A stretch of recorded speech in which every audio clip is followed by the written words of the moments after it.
야, 여러분 안녕하세요. 태조입니다. 오늘은 요즘 전기차 커뮤니티에서 불이 나도 이렇게 불이 날 수가 없는 주제 들고 왔어요. 테슬라 사이버캡 다들 뉴스에서 이름은 몇 번씩 들어보셨죠? 그런데 막상 이게 지금 어느 단계야? 실제로 나한테 의미 있는 차야? 이런 게 잘 정리가 안 됐던 분들, 오늘 이 영상 하나면 완전히 정리됩니다. 그냥 곧 나온다더라 수준이 아니라 지금 이 순간 실제 양산 라인에서 굴러나오고 있는 최신 유닛에서 발견된 진짜 변화들 하나하나 다 뜯어볼 거거든요. 영상 시작 전에 구독이랑 좋아요 먼저 눌러주시면 태조가 더 열심히 합니다. 알림 설정도 해두시면 이런 핫한 소식 놓치는 일 없어요. 자, 그럼 바로 시작합니다. 일단 현재 상황부터 빠르게 짚고 넘어갈게요.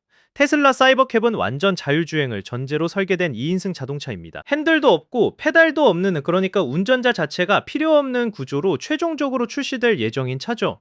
그리고 지금 테슬라는 텍사스주 기가팩토리, 기가텍사스에서 다음 달, 그러니까 4월부터 본격적인 대량 생산을 시작할 계획을 잡아두고 있어요. 실제로 첫 번째 양산 사이버캡이 이미 라인에서 굴러나왔고, 지금은 하드웨어 전반에 걸친 대규모 검증 작업, 쉽게 말해 제대로 만들어졌는지 전부 다 훑어보는 단계가 한창 진행 중입니다. 그런데 이 검증 과정에서 목격된 최신 유닛들이 초기 프로토타입이랑 꽤 다른 모습을 하고 있다는 게 요즘 커뮤니티에서 계속 올라오고 있거든요. 오늘 그 변화들을 구체적으로 파고들어 볼 건데 크게 두 가지 방향에서 얘기할 거예요. 하나는 충전 시스템, 그리고 다른 하나는 접근성 설계, 이 두 가지가 핵심입니다. 테슬라가 사이버캡을 처음 공개하면서 가장 크게 강조했던 기능 중 하나가 뭔지 기억하세요?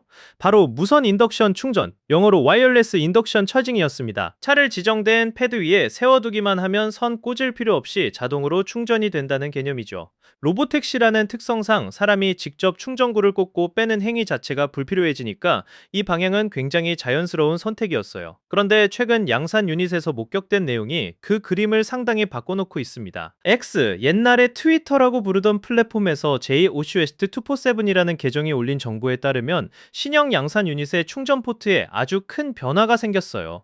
이분이 직접 휴지 체인지스라고 표현했는데 무엇이 어떻게 바뀌었냐면요. 우선 충전구 전체의 디자인이 훨씬 완성도 있게 다듬어졌어요. 이전 프로토타입에서는 조금 투박하거나 실험적인 느낌이 있었는데 새 버전은 문 자체가 단순화됐고 전체를 감싸는 풀 서라운드 가스켓이 적용됐습니다. 가스켓이 뭔지 잠깐 설명하면 충전구 주변을 둘러싸는 고무 테두리 같은 거라고 보시면 돼요. 빗물이나 먼지가 내부로 침투하는 걸 막아주는 역할을 하죠. 거기다 유연한 소재의 하우징이 적용돼서 날씨 보호 플러그, 즉 충전구를 막아두는 캡 자체가 아예 필요 없어졌습니다. 국내 전기차 타시는 분들은 아시겠지만 충전 안 할 때 충전구 덮개 잃어버리거나 망가지는 경우 꽤 있잖아요. 그런 골칫거리가 구조적으로 해결된 거예요. 그리고 하나 더, 새 충전구의 플랩이 전동식이 아닙니다. 이게 왜 중요하냐면 모터가 하나 빠진다는 건 제조 원가가 낮아지고 나중에 고장났을 때 교체 비용도 줄어든다는 뜻이거든요. 로보택시라는 특성상 하루 종일 수십 명이 타고 내리는 차인데 잔 고장이 적을수록 운영 효율이 높아지죠. 이건 단순한 원가 절감이 아니라 운영 철학이 녹아든 결정이라고 볼 수 있어요. 그렇다면 이 충전구 규격은 뭘까요? 현재로서는 NACS 포트, 즉 테슬라가 만들고 현재 북미 전기차 표준으로 자리 잡아가고 있는 그 규격으로 출시될 가능성이 높아 보입니다.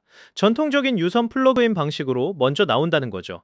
그럼 처음에 강조했던 무선 충전은 완전히 없어진 건가요? 그건 아니에요. 테슬라는 최근 FCC, 미국 연방통신위원회로부터 울트라 와이드밴드 기술에 대한 승인을 받았습니다. 이 기술이 사이버캡의 무선 충전 구현에 필요한 핵심 요소 중 하나거든요. 다만 그 기능이 출시 첫날부터 탑재될 가능성은 상당히 낮아진 상황이에요. 지금 흐름을 보면 무선 충전은 언젠가 추가될 업그레이드로 포지셔닝이 옮겨가고 있는 겁니다. 기술적으로는 준비되고 있지만 대량 생산 초기에는 검증된 유선 방식으로 먼저 나가겠다는 현실적인 판단이 반영된 거라고 보면 딱 맞아요.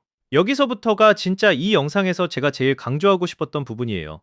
테슬라의 사이버캡 엔지니어링 총괄 에릭이라는 분이 X에 직접 이런 말을 남겼습니다. We built the seat height to be in line with standard wheelchair seat height. Accessibility is very important in autonomous vehicles. Freedom of transportation for everyone is critical. 번역하면 시트 높이를 표준 휠체어, 시트 높이에 맞춰 설계했다. 자율주행 차량에서 접근성은 매우 중요하고 모두를 위한 이동의 자유가 핵심이다. 자, 이게 왜 중요한지 생각해 봐야 해요.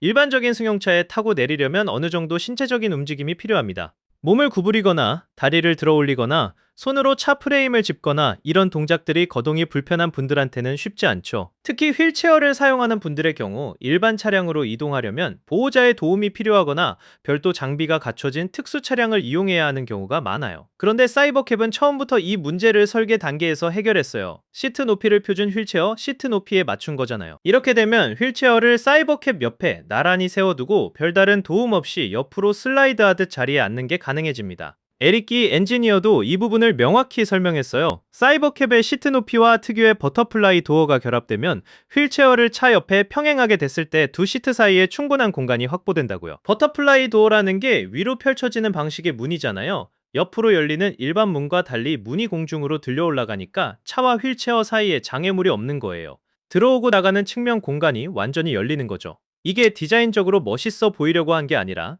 접근성을 위해서도 실용적인 선택이었다는 게 이제야 명확해지는 거예요. 자율주행 차량의 본질적인 가치가 뭔지 다시 생각해보면 운전자가 필요 없다는 건 결국 운전을 할 수 없는 사람도 자유롭게 이동할 수 있다는 뜻이에요. 고령자, 시각장애인, 신체장애인 지금까지 대중교통에 많이 의존하거나 타인의 도움 없이는 이동 자체가 어려웠던 분들에게 자율주행 택시라는 개념은 사회적으로 굉장히 큰 변화를 만들어낼 수 있거든요. 사이버캡이 그 변화의 첫 단추를 제대로 끼우고 있다는 느낌, 이번 접근성 설계 소식에서 강하게 받았습니다. 사이버캡을 실제로 운영 가능한 로보택시로 만들려면 단순히 자율주행 소프트웨어만 잘 돌아간다고 되는 게 아니에요. 하드웨어 자체가 극한의 환경에서도 신뢰할 수 있어야 하죠. 최근 텍사스 오스틴 일대에서 목격된 양산 유닛들을 보면 그 부분에 얼마나 공을 들이고 있는지 느껴져요. 우선 전방 카메라가 이전보다 눈에 띄게 커진 게 포착됐습니다. 카메라 크기가 커졌다는 건 단순히 보기 좋으라고 바꾼 게 아니라 더 넓은 시야각이나 향상된 해상도를 위한 실질적인 업그레이드일 가능성이 높아요. 풀 셀프 드라이빙 시스템에 눈이 되는 카메라니까 성능이 더 좋아질수록 자율주행의 안정성도 높아지는 거고요. 그리고 실내에도 카메라가 하나 더 추가됐어요. 트렁크 카메라인데 역할이 독특해요. 승객이 내리고 난 뒤 짐이나 소지품이 남아있는지를 자동으로 확인하는 용도입니다. 로보택시 특성상 운전자가 없으니까 손님, 뭔가 두고 가신 것 같은데요 하고 말해줄 사람도 없잖아요. 그 역할을 카메라가 대신하는 거죠. 굉장히 실용적인 추가 기능이에요. 실내 분위기 측면에서도 변화가 있었어요. 캐빈 전체를 따라 앰비언트 라이팅이 적용된 게 목격됐습니다. 앰비언트 라이팅은 요즘 프리미엄 차량들에서 많이 보이는 실내 간접 조명 같은 건데요. 단순히 예쁘라고 넣은 것만은 아니에요. 승객 경험, UX 측면에서 차량 안이 어둡고 밋밋하면 탑승감 자체가 많이 달라지거든요. 여기서 제가 진짜 흥미롭다고 느낀 건 고압 세척 시스템이에요. 모든 외부 카메라에 고압 세척 시스템이 달려있다는 게 최근 확인됐거든요. 쉽게 설명하면 카메라, 렌즈에 물을 쏴서 먼지나 빗물 자국을 씻어내는 장치예요. 일반 테슬라 소비자 차량, 그러니까 우리가 사는 모델 3나 모델 Y 같은 차에는 이런 기능이 없어요. 사이버캡에만 들어가는 특별한 레이어인 거죠. 이게 왜 필요하냐면 자율주행 시스템은 카메라를 통해 세상을 인식하는데 카메라 렌즈가 오염되면 인식 오류가 생길 수 있거든요. 일반 차라면 운전자가 앞이 잘 안 보이면 속도를 줄이거나 멈추는 판단을 본능적으로 하죠. 그런데 자율주행 차량은 그 판단의 근거 자체가 카메라 데이터니까 카메라를 깨끗하게 유지하는 게 단순한 편의 기능이 아니라 안전 인프라의 일부가 되는 거예요. 사이버캡이 결국 스티어링 휠도 페달도 없이 출시될 것을 목표로 하는 차라는 걸 생각하면 이 정도 수준의 이중 안전장치가 필요하다는 게 납득이 돼요. 사이버캡 내부에서 물리적 버튼이 있는 곳이 단 두 군데라는 것도 확인됐어요. 문과 창문 조작 버튼, 그리고 비상등 버튼 딱 두 가지입니다. 그리고 이 비상등 버튼이 단순히 비상등을 켜고 끄는 게 아니라 비상 정지 트리거 역할도 겸한다고 해요. 탑승 중 뭔가 이상하다 싶으면 이 버튼을 눌러서 차를 세울 수 있는 거죠. 그 외에 거의 모든 기능은 21인치 터치스크린 하나로 통제됩니다. 21인치면 굉장히 크죠. 일반 가정용 모니터 크기예요. 2인승 소형차 안에 이 크기의 화면이 들어가 있다는 게 공간 활용 측면에서도 흥미롭고 탑승객 경험을 화면 하나로 몰아넣겠다는 철학도 읽혀요. 생각해보면 로보택시라는 특성상 탑승객이 직접 조작할 수 있는 게 많으면 오히려 복잡해질 수 있어요. 화면 하나로 목적지 확인, 음악, 온도, 기타 설정 이걸 다 해결하고 비상 상황에선 물리 버튼 하나로 안전을 확보하는 구조. 단순하지만 잘 생각한 설계예요. 자, 오늘 나온 내용 한 번에 정리해 볼게요. 테슬라 사이버캡은 기가 텍사스에서 4월 대량 생산 시작을 목표로 현재 양산 유닛에 대한 전방위 하드웨어 검증이 진행 중입니다. 이 과정에서 확인된 주요 변화들을 보면 충전 포트가 크게 개선됐어요. 풀 서라운드 가스켓, 유연한 하우징, 비전동식 플랩 완성도 있고 현실적인 설계로 바뀌었고 출시 초기에는 NACS 유선 충전 방식으로 먼저 나올 가능성이 높습니다. 무선 충전은 FCC 울트라 와이드밴드 승인은 받았지만 추후 업그레이드 방식이 될 전망이에요. 접근성 측면에서는 시트 높이를 표준 휠체어 시트 높이에 맞춰 설계했고, 버터플라이 도어와 조합하면 휠체어를 나란히 세운 상태로 자력 이동이 가능한 구조입니다. 하드웨어 측면에서는 대형 전방 카메라, 트렁크 내부 카메라, 앰비언트 라이팅, 전 카메라 고압 세척 시스템이 확인됐고, 실내는 21인치 터치스크린 중심의 물리 버튼은 문 창문과 비상등, 정지 버튼 두 가지뿐이에요. 처음엔 테슬라가 또 뭔가 대단한 걸 발표했구나 정도로 넘어갈 수도 있는 소식인데, 자세히 들여다보면 꽤 현실적인 방향으로 빠르게 수렴하고 있다는 게 느껴져요. 무선 충전 같은 혁신적인 기능을 일단 뒤로 미루고 신뢰할 수 있는 기술로 먼저 나간 다음 기능을 덧붙이겠다는 전략, 그리고 차를 탈 수 없었던 사람들이 이 차를 통해 이동의 자유를 얻을 수 있도록 설계 첫 단계부터 고려했다는 점, 이 두 가지가 오늘 태조가 여러분께 전하고 싶었던 핵심이에요. 아우트로 오늘도 끝까지 봐주셔서 진짜 감사합니다. 사이버캡 관련해서 앞으로도 계속 업데이트가 나올 텐데, 중요한 거 나올 때마다 태조가 바로 정리해서 들고 올게요. 알림 설정 켜두시면 하나도 안 놓칩니다. 영상이 도움됐다면 좋아요 한 번만 눌러주세요. 정말 큰 힘이 돼요. 다음 영상에서 또 만나요.